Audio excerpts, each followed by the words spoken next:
Thank you, sir. Good morning. Welcome to 5th District Court. The matter before the court is State of Utah versus Mia Bailey, case number 2415-01193. The matter is before the court for sentencing. The court has received and read the pre-sentence investigation report. The court has also read victim impact statements submitted by the state, letters from Ms. Bailey's brothers, Cory, Dustin, and Tyler Bailey, as well as her sister-in-law, Amanda Bailey. The court has also read 3 letters submitted by the deceased grandchildren. The court has read psychological evaluation report submitted by the defense, prepared by Julia Conley, PhD, dated December 20th, 2024. The court has also read mitigation report prepared by Marissa Sandal, dated December 14th, 2025. Yesterday, a motion was filed by the defense asking this court to allow Ms. Bailey to be sentenced in her absence. Before I get to that, Mr. Stout, Mr. Jager, is the state ready to proceed? Yes, Your Honor. And Mr. Stout, is the defense ready? We are, Your Honor. Thank you. Do you wish to make any argument on the motion submitted? Sir, based on the discussion we had in chambers this morning, I will just be submitting on the written document as is the written motion. Thank you. Mr. Jager? Your Honor, the state will just submit to your discretion, Your Honor. Thank you. As the court stated, the court read the motion that was filed by the defense yesterday after reviewing the evaluations and mitigation report as well as other documents that has been submitted. The court denies the defendant's motion to allow Ms. Bailey to not be present during sentencing. Rule 22B of the Utah Rules of Criminal Procedure states on this point that the defendant may be sentenced in defendant's absence, does not have the absolute right, and the court for those reasons is denying the motion today. Mr. Jager, turn the time over to you. Your Honor, the state is first going to have 2 of the brothers who are victims in this matter that are going to address the court. We will start with Cory. Dustin would be the second one that would be speaking after. Thank you, Mr. Cory Bailey.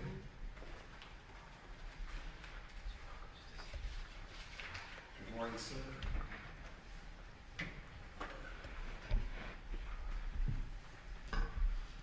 Good morning, Your Honor. I apologize. I'm kind of still unprepared for things.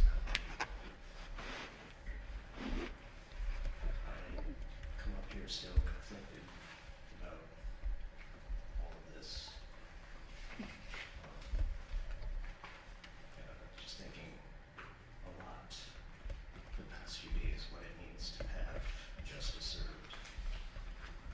As you may have read my letter, I don't feel like there can be any true justice in something like this. It is unfair all around that my family has been broken by this in many ways. We've lost our parents, and we've lost a sibling in many ways as well.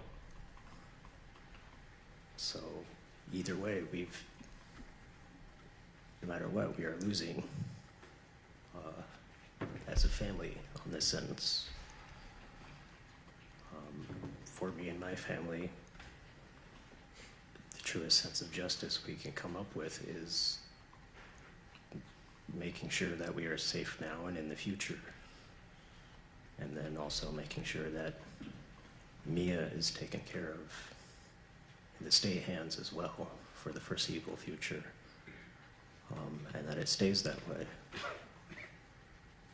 I've seen what happens to people who are kicked out of the system and live on the streets. ostracized by society, and it is not easy. And knowing that being in jail is not easy either. Neither one of those things are a good outlook for my sibling. Him being out is not a good outlook for my family, and our beliefs is that we would still possibly be under threat in the future. So we would like to recognize that,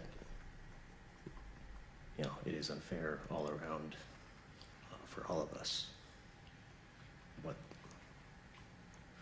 all of this has become, essentially.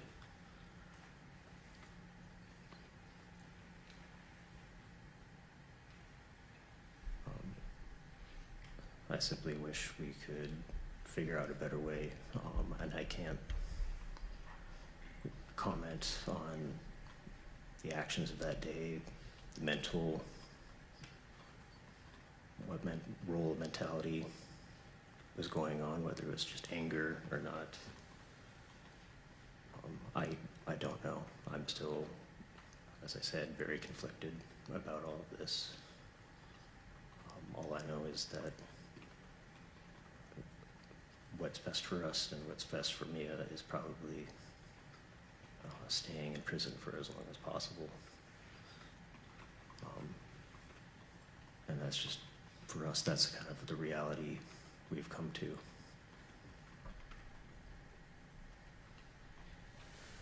Thank you, Mr. Bailey.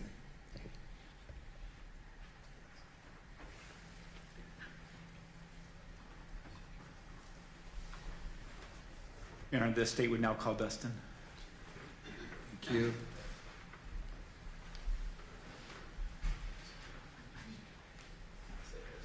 Mr. Bailey, good morning to you. That'd be great. I have a prepared statement, thank you.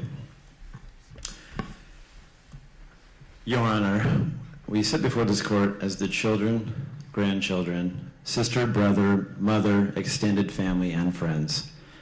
The majority of the remaining family that hasn't spoken today of Joseph Blue Bailey and Gail Bailey, two real people whose lives were defined not by how they died, but how they lived. We also stand here as a family to Mia. That dual reality is not something we choose, but is something that we must carry honestly. We are addressing the court, Mia, and the public at the same time, because the truth in this case must be spoken plainly without distortion and without hiding behind abstraction. Our father, Joseph Blue Bailey, spent most of his working life as a maritime engineer on tugboats. He was gone for months at a time, doing physically demanding and often dangerous work so his family would be stable and secure. He believed in responsibility, not excuses. If something broke, he fixed it. He showed his values through consistency rather than words, by working hard, providing for his family, and being present in the ways he knew how to be. Our mother, Gail, was a homemaker, but advocacy was her life's work. She spent years navigating schools, doctors, and systems that resisted accommodation, particularly when it came to mental illness. She did that work without a title, without pay, and without recognition, because her children mattered more than anything else. Long before most people understood what autism or schizophrenia meant, she was fighting school systems, attending IEP meetings, researching, calling, pushing, and insisting that her child not be written off because she was difficult or complicated. When Mia struggled, Gail's response was not frustration or withdrawal, it was persistence. She meant it, even when it had exhausted her, even when it cost her peace, and even when it delayed the life she and our father had worked decades to earn. What we miss is not abstract. We miss sitting on the porch with him at the end of the day when we were visiting. We miss phone calls that didn't have an agenda, just checking in. We miss our mom's pies that won contests and anchored our holidays, something familiar, expected, and uniquely hers. We miss our dad's steady presence, doing small repairs, keeping things moving, and grounding the room without needing to be the center of it. The grandchildren missed grandparents who showed up, who babysat, ferried to them sports and activities, spoiled them, and made them feel safe. These ordinary moments are gone forever. If Bill and Gail were here today, they would not ask for the harshest sentence simply because it exists. They would ask for treatment, structure, safety, acknowledgement of severe mental illness, and yes, consequences, but not retribution. They believed accountability mattered. They did not believe in destroying people to satisfy anger. Mia, we do need to speak to you directly and plainly. What you did ended the lives of our parents, our family, and that truth does not soften with time, explanation, or context. Two people are gone forever because of your actions, and accountability is required. It must be serious, and it must reflect the harm that was done. At the same time, we refuse to pretend you arrived at that moment with a healthy mind, full capacity, or adequate support. You did not. You arrived there after years of severe mental illness, escalating instability, and repeated failures by systems that were supposed to intervene when it was clear you were not safe or well. Saying this does not excuse what you did. It tells the truth about what happened. Accountability does not require us to deny your illness, and acknowledging your illness did not diminish the lives that were taken. Both realities exist at the same time. We want you to understand this. The consequences we are asking for are not rooted in hatred or revenge. They are rooted in responsibility, safety, and the reality that you required structure and treatment to survive. What happened cannot be undone, but pretending you were someone you were never capable of being does not serve justice, and it does not honor our parents. Your Honor, we support consecutive sentences because 2 lives were taken. Each life deserves to be recognized. That is not negotiable. But we are asking the court to understand that life without the possibility of parole is not justice here. It is abandonment disguised as severity. Consecutive sentences allow for recognition of each loss, long-term incapacitation, mandatory treatment and structure, and future professional review, not automatic release, but accountability over time. That distinction matters. This tragedy did not occur in isolation. One of the most painful truths is that Mia did try to get help. In the days before the murders, Mia voluntarily checked herself into a state-run mental health facility. She was experiencing significant psychiatric symptoms. She knew something was wrong, she sought care, and she was released after only 3 days. At the time of her release, she was still experiencing serious symptoms. She was not stable, she was not safe, and she was not adequately supported. We believe, and we say this with care and seriousness, that she should not have been discharged so quickly. That decision was another failure in a long chain of failures that left everybody vulnerable. That failure harmed Mia, and it endangered our parents. In the months leading up to this tragedy, Mia was also able to obtain powerful hormone medications through a telehealth system that required almost nothing of her and protected almost no one else. Just a few video calls, roughly 15 minutes each. That is what stood between Mia and medications that would further destabilize an already fragile and deteriorating mind. There was no meaningful psychiatric evaluation. There was no sustained oversight. There was no follow-up that matched the severity of her mental illness. What existed instead was a model that functioned less like medical care and more like a subscription, one that prioritized access and liability protection over clinical responsibility. We want to be absolutely clear for the record. There is nothing wrong with being transgender. We support LGBTQ rights fully. This has nothing to do with identity. This is about medical negligence. Providing powerful hormones to a person as a psychiatric crisis without proper psychiatric safeguards is not affirming care, it is reckless. In this case, it has acted as an accelerant, intensifying instability, impairing judgment, and compounding risk. That failure harmed Mia, and it endangered our parents. Despite loving Mia, despite knowing her struggles, despite trying to help, we were also unable to prevent her access to a firearm. Families are expected to manage psychiatric risk without authority, without enforcement power, and without meaningful legal tools. The burden is placed on families until tragedy makes intervention unavoidable. Our parents paid the price for that gap. Justice should be honest enough to acknowledge it. And Mia, if you are ever released decades from now, the reality you face will already be severe. Being a transgender felon in Utah will make integration into society extraordinarily difficult. That reality alone is a lifelong consequence. Allowing parole eligibility does not guarantee release. It preserves the role of evaluation, treatment assessment, and accountability, rather than declaring that no amount of change, insight, or stability will ever matter. Our parents believed in a structure with accountability was stronger than hopelessness. Your Honor, in closing, we ask the court to impose consecutive sentences. We ask the court to acknowledge severe mental illnesses as real and relevant, and we ask the court to deliver justice that our parents, practical, compassionate, and grounded, would recognize as worthy of their lives. Thank you. Thank you, Mr. Bailey.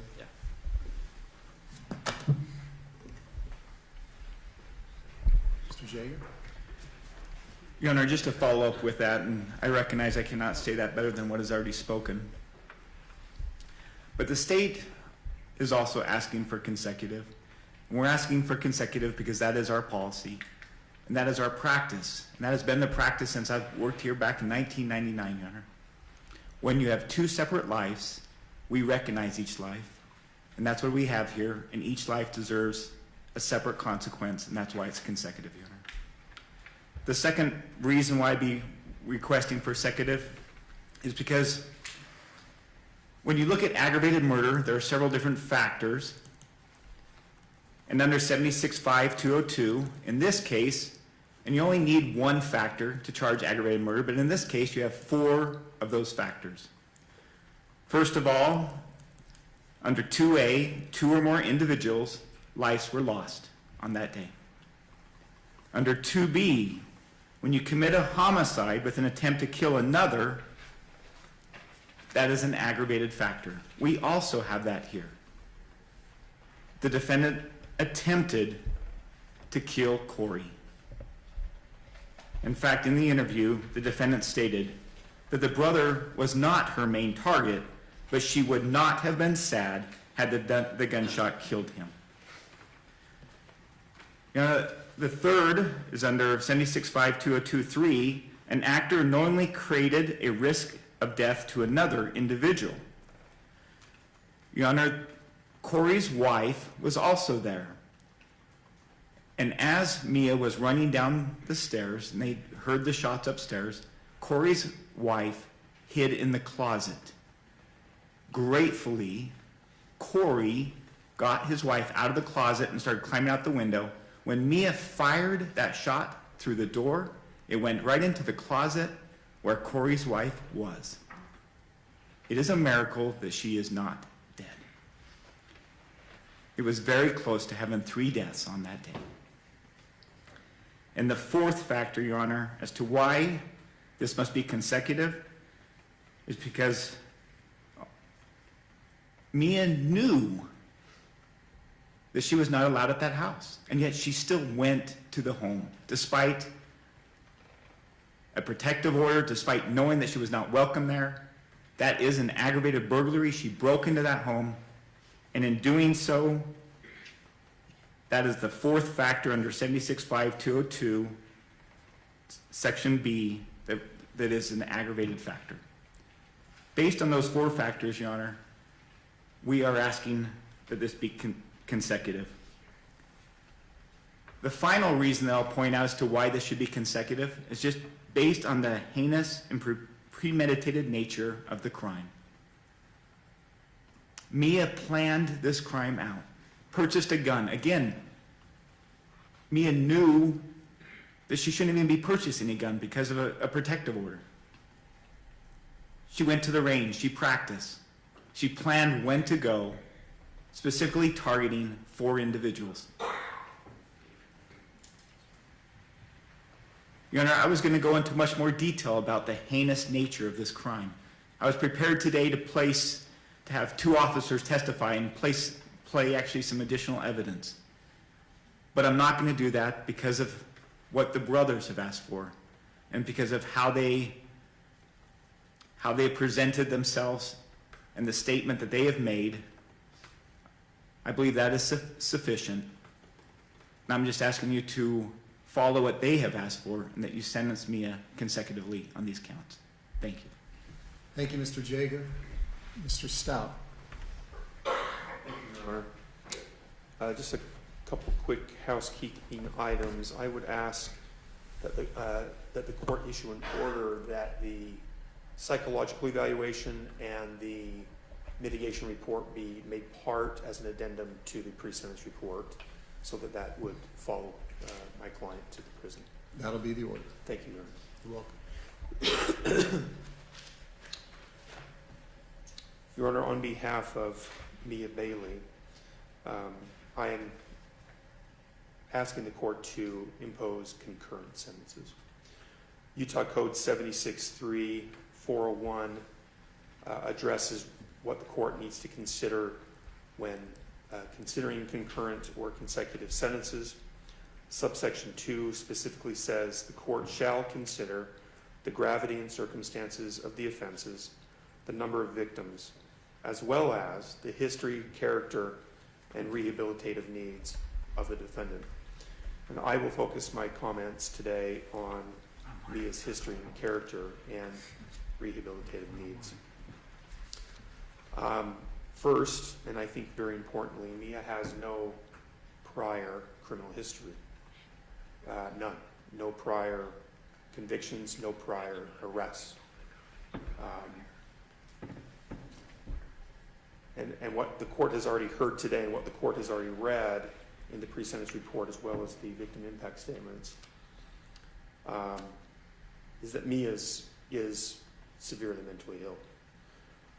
She was diagnosed with autism at age 4, which, to be clear, is not a mental illness. It is a disability, and it does greatly affect her behavior and affected her development. She's also been diagnosed with ADHD, OCD, anxiety, depression, psychosis, possible bipolar with psychosis, and schizophrenia.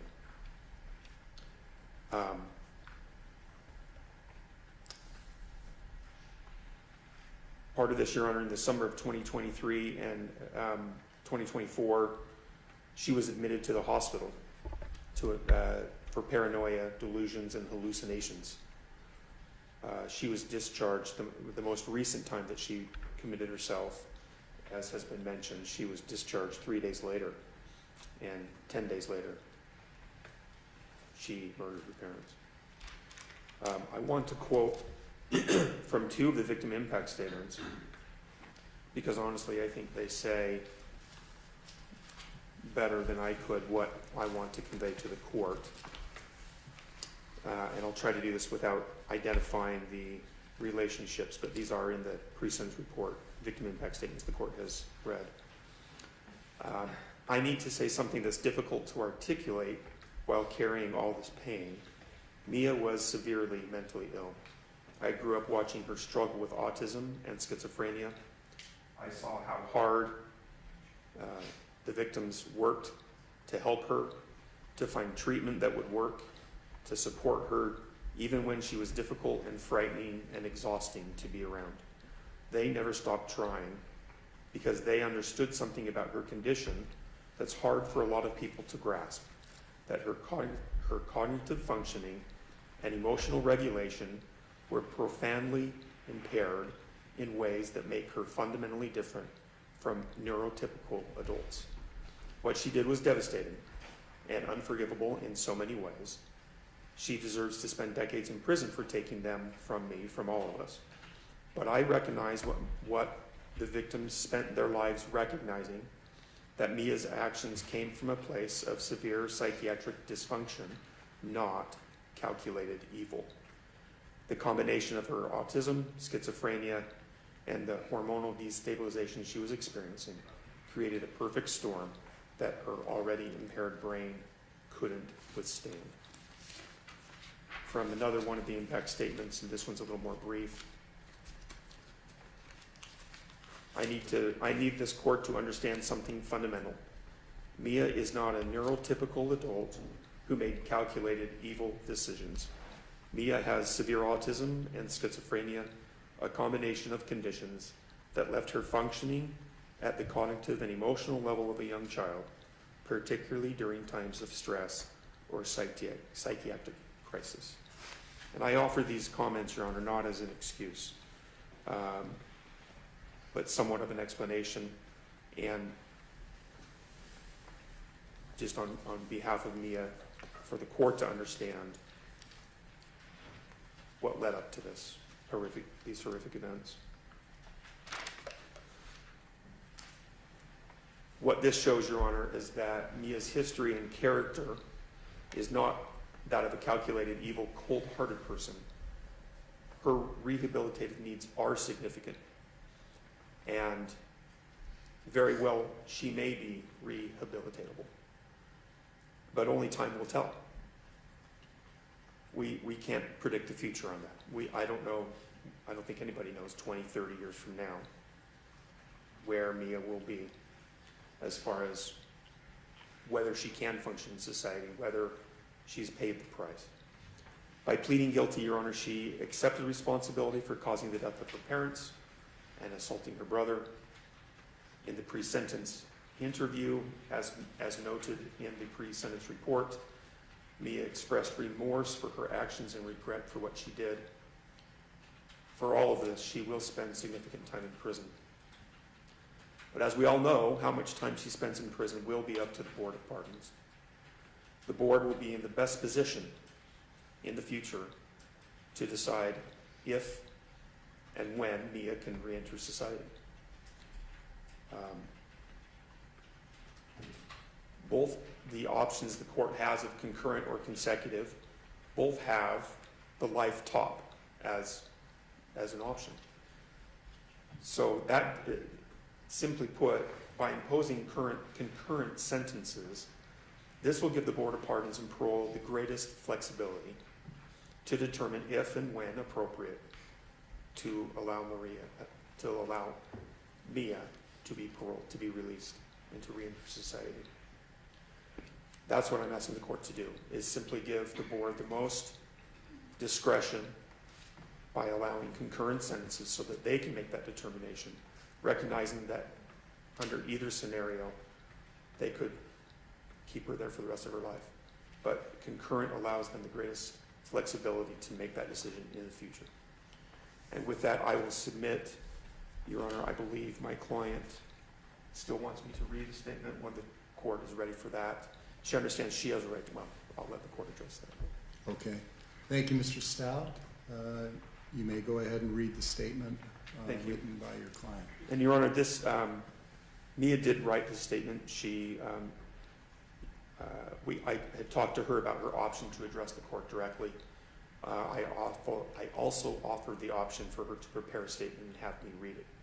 So I did help her with the very last part of this, but this is her statement, her words. It's fairly short. It brings me great pain and regret of the events that followed. I was not in a stable mindset at the time, and if only I had gotten help, this would have been preventable. It makes me want to die because I can't live with myself. I am sincerely, deeply sorry to my family that I committed this atrocity. I wish I could earn forgiveness in time. Because of my religious beliefs as a Muslim, it would be appropriate to take my life for atonement for what I did. Your Honor, those are Mia's words, and I'm just asking the court to impose concurrent sentences again to give the board the greatest flexibility about making that decision in the future. Thank you. Thank you, Mr. Stout. Anything else that the defense wishes to present? No, Your Honor, that's it. Mr. Jager, anything else? Your Honor, if we could just approach for a moment. You may.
Thank you, counsel. Mr. Dowd, can you escort Ms. Bailey up to the lectern, please?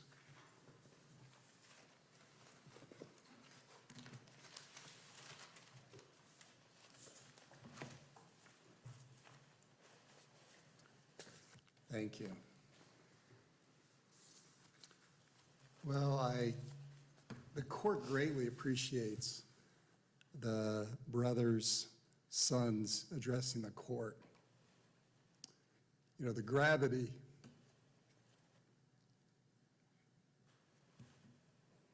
that this court feels in the courtroom is very real. It's unfortunate these things happen. And Miss Bailey, you're here because of horrible acts that you committed. The thing that the court's able to receive, as I stated earlier, as I prepared for today, it's the letters that are submitted. The letters give me an opportunity to understand what the victims have been going through. I didn't know your parents, but I feel I kind of know them now. And that's important. That's important because as we leave the courtroom here today, that life is going to go on for everyone. And certainly all of us feel for the victims in this case. And the victims are real. You know, I'll just read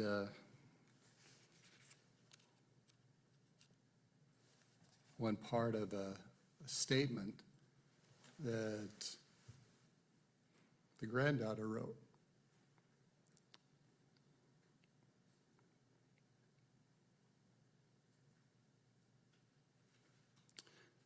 She said, "One of my last and most treasured memories with them, Grandma, Grandpa, was a simple, quiet moment. We sat on their porch together watching the sunset. That moment means a lot to me. It was the last bit of quality time I spent with them. We didn't need words. Even in the quiet of that memory, I felt their love and warmth. Every sunset I see now reminds me of them and our last moments together. Losing them has left a constant ache in me that I've been carrying ever since." See, the reality is that it's not just that your parents have passed on now with an act that you committed. It's the ripple effect that so many people feel. And it's cliche for a court to try to suggest that after sentencing that we can all move on. But with that said, I sincerely hope that the grandchildren and loved ones and siblings and the divide that this type of thing has caused, that there can be a mending of fences and there can be a mending with the siblings. It's been difficult. I think that your parents would have been very proud of your brothers in a very difficult circumstance today on what they said here to the court. I felt it had a very, very compassionate tone toward you. And yet there was accountability, and yet there was the love and the things that your parents taught your family. And that came out, and that should have come out, and I appreciate hearing that.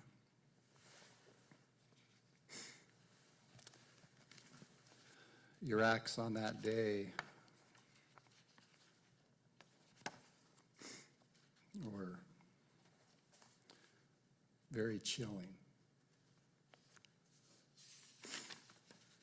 If we follow what happened, you came to the house, you had a gun, you shot your parents, then you proceeded to go downstairs, the door was locked, shot into the room where your brother Cory and Amanda were,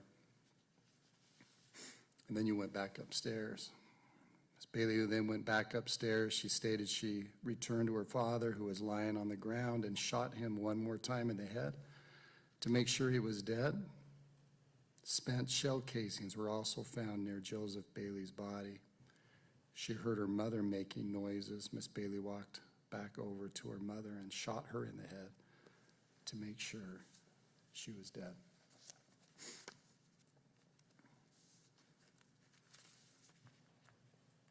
The gravity of the circumstances, again, are there. And as to the sentence today, the sentence should and will be consecutive sentences. Ms. Bailey, in case 2415-01193 to the charge of aggravated murder, a first-degree felony, you are hereby sentenced to serve 25 years to life. Count 2, aggravated murder, first-degree felony, you are hereby sentenced to serve 25 years to life. Count 3, aggravated assault, a third-degree felony, you are hereby sentenced to serve 0 to 5 years, always at the Utah State Prison, to run consecutive one with the other. Restitution will remain open. You are hereby remanded to the Department of Corrections to serve this sentence. Good luck to you. Thank you, Your Honor. Court will be in recess. Great, thank you.